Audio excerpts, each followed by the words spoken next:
Ready to explore a side of Jesus you might not expect. We're diving into those often overlooked years between adolescence and the start of his ministry. Yeah, those years from 21 to 26. Exactly, guided by what the Urantia book offers on this period. Well, what's really interesting is the Urantia book's take on the purpose of this time in Jesus' life. They say it's twofold. Twofold. Okay, now that's got me really curious. I mean, we always think about Jesus' time on earth as being about his ministry. Right. So what else is going on here? So the Urantia book really emphasizes that Jesus, as the Son of God, still had to earn, the right to rule his universe. And these years, living as a human, were crucial to that. Like even with his divine nature, experiencing the joys and sorrows of humanity firsthand was a necessary part of his journey. Like a cosmic internship. Right. Almost, to really understand what it means to be human, you gotta live it, right? Exactly, yeah. Okay, but you said there's another layer to this twofold purpose. Absolutely. So while he was living among us, facing those very human challenges, he was also kind of subtly revealing the nature of God, what many would call God, to humanity. So it's like by experiencing our world, he could make the divine relatable. Yeah. Bridge that gap Exactly. between, heaven and earth Yeah. every day. But what's so striking to me as we're digging into this is how ordinary his life seems Right. during these years. Carpentry, family drama, it's not exactly what you picture when you think about, someone with a cosmic destiny. Yeah, that juxtaposition is what makes it so interesting. Yeah. You see him taking on odd jobs. The text even talks about his family worrying about finances. Wow, so they were dealing with financial stress just like the rest of us. Imagine that. That's wild. The family of the Son of God dealing with budgeting. It makes you wonder, did Jesus ever use his powers to get out of, like, a parking ticket? Right. We'll never know. But it's not just the financial worries. The text mentions Jesus navigating sibling rivalries, especially with his younger brother, Jude. Any older sibling can relate to that. What was Jude like? Oh, he is a handful. The text really paints him as this mischievous character, always stirring things up. But it really highlights Jesus' incredible patience in dealing with him. So just like a normal older brother. Exactly. Keeps it real. Yeah, it adds this layer of realism to the whole narrative. Yeah, those small, relatable details make the extraordinary elements even more powerful. For sure. And speaking of extraordinary, there are these fascinating moments of foreshadowing sprinkled throughout this period. Like you see glimpses of his true nature peeking through. Yeah. And his encounter with Stephen is a great example. Oh, yeah. For those unfamiliar, Stephen becomes a pivotal figure in the early Christian faith. He does. And it's amazing to see how their paths crossed all those years earlier. Yeah. The text even suggests that this meeting had a deep impact on Stephen, almost like a seed was planted that would bloom later on. It makes you wonder about those chance encounters in our own lives and the impact they might have down the road. Absolutely, yeah. But it wasn't just chance encounters that were shaping his path. He also made some deliberate choices that really highlight his character. Yeah. Like his refusal to accept financial backing for leadership roles makes you think like he had a sense of his true calling even back then. For sure. This was a time when Alexandria was the place to be. Right. For knowledge, scholarship. It was the place. And Jesus, he was celebrated for his intellect, and he was offered a chance to lead a prestigious school that could rival Alexandria. Wow. Okay, so we're talking influence, prestige, Exactly. and he walks away. He chooses a different path. That's a power move. It is. It makes me think of those moments where we have to choose between what looks good on paper, right? And what feels right deep down. Yeah. What do you think this decision reveals about Jesus? It shows us that even before his ministry began, Jesus, he prioritized his spiritual calling over worldly success. Yeah. He understood that true impact didn't come from institutions or wealth, but something deeper. And here's where it gets really interesting. The text mentions that Jesus never bragged about this. Right. Like, he even heard people recounting the story of this offer in Damascus and never said, hey, that was me. It's this subtle detail, but it speaks volumes. And it actually points to this pattern of intentional separation.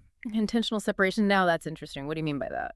It's almost as if he deliberately compartmentalized different parts of his life, right? Okay. Preventing a cult of personality from overshadowing his message. So he's focused on the substance of his teachings. Exactly. Not on being a celebrity. He wanted people to believe in him for the right reasons. Wow. And this intentionality It extended to his relationship with his family as he prepared for his eventual ministry. It's like he understood that true influence, it doesn't come from hype. It comes from authenticity, Right. letting the message speak for itself. But that intentional separation, especially from his family, that must have been so hard. I mean, they had to have known something big was coming, right? Absolutely, especially as he's getting into his mid-20s. Right. The text describes this real shift. It's like he's becoming more aware of his divine power, but also knowing it's not time to fully embrace it. Can you imagine that internal struggle? It's hard to even fathom that. The weight of destiny. Yeah. But also wanting to, live a normal life. It's a lot. But even with all that going on, he's still so present for his family. I mean, the text even mentions that he continued to support them financially, even after he stepped down as head of the household. Totally. It's another example of that duality. Right. You'll have the divine Son of God, but also this very human brother and son making sure his family is cared for. Yeah, he was looking out for them. And, the Urantia book mentions him making this formal agreement with his brother, James. Basically gives him ownership of their carpentry shop in exchange for taking care of the family. Wow. Legally binding agreement. It's pretty fascinating. I mean, it's not exactly how I picture Jesus interacting with his family, usually. Right, I know. It might seem unusual, but I think it really speaks to his practicality. Yeah. He's not just thinking about their spiritual well-being, but also their earthly needs. Yeah, he wanted them to be secure. Exactly. And he goes about it in a way that makes sense, that they would have understood at the time. Right. It's a good reminder that even when we're pursuing our bigger purpose in life, those everyday acts of love, of responsibility, they still matter. 100%. And it wasn't all serious business. No. There are these sweet moments described, like him taking time to entertain his younger siblings and their friends with stories. I love those little details. Can you imagine carrying the weight of, his future mission? Right. And still making time for just simple joys? Yeah, it's incredibly humanizing. Laughter with your siblings. Totally. Yeah. It reminds us we don't have to be somber and serious all the time to be, spiritual. Right. Joy and laughter, they have a place. Totally. Even in the midst of big life changes. Yeah. And the text seems to suggest that it was that ability to move between those different parts of himself, the philosophical, the playful, the divine, the human, that made him so relatable to those around him. Absolutely. He was present, right? Yeah. In every moment, whether he was discussing deep theological concepts or just telling stories to children. Yeah, he was there. That authenticity is something we can all aspire to have. Totally. It's like he embodied that balance we all strive for, being driven by purpose, but not losing sight of the simple joys. Yeah. But as we get closer to the latter part of this period, there's this growing awareness. His time in Nazareth, it's coming to an end. How does the text portray that transition, that feeling of, inevitability? It's like there's this tension building. You can just feel it, Oh, yeah. As he gets closer to stepping into his destiny. How did his family, especially Mary, deal with all of this as his departure's getting closer? Well, I think the text does a beautiful job of capturing, those bittersweet emotions of this time. Right. You see Mary, and she's clearly grappling with the reality of her son's purpose. Yeah. She's proud, of course. Yeah. But you sense this sadness, too, this letting go that I think any parent can relate to. It's that universal experience, watching your kids step into their own path, even when that path, it takes them away from you. And for Mary, it wasn't just geographic distance either. Right. This was her son stepping into a role that was beyond human comprehension. Right. I mean, it highlights that even those closest to Jesus, they had to grapple with, the magnitude of who he truly was. And isn't that what we still do today? Totally. I mean, we're still trying to reconcile the human Jesus with the divine. It's both. Right. It's like this period, it gives us this little window into that tension, but on this really personal, intimate level. It does. And, exploring Jesus's humanity, his struggles, his triumphs, especially within a family, I think it makes his message, it makes it accessible. Right. It becomes less about these distant doctrines and more about how do we navigate our purpose when we have relationships, responsibilities. Yeah, it's like that saying, we see the divine in the ordinary.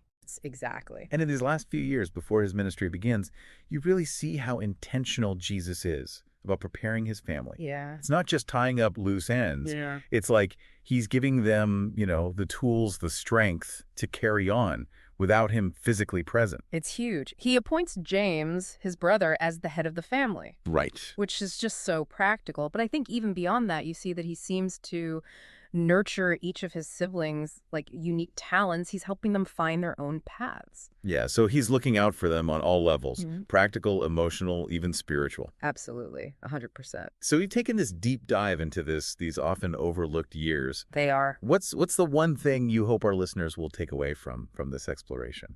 I think for me, this reminder, these extraordinary figures like Jesus, they lived deeply human lives too. They laughed, they cried, they argued with their siblings, they worried about their family. And it's in those very human experiences that, we find a reflection of ourselves. Yeah. But also, I think this invitation to approach our own lives, with all our messy contradictions and complexities, with more compassion, with intentionality, and this willingness to embrace the ordinary and the extraordinary. That is beautifully said. It's a good reminder that the divine, it's not just in these grand pronouncements. Yeah. It's in those quiet human moments that actually, make up a life.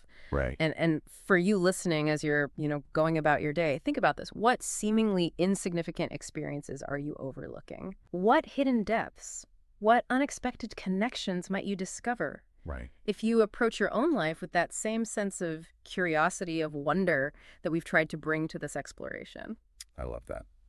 Thanks for joining us for this deep dive.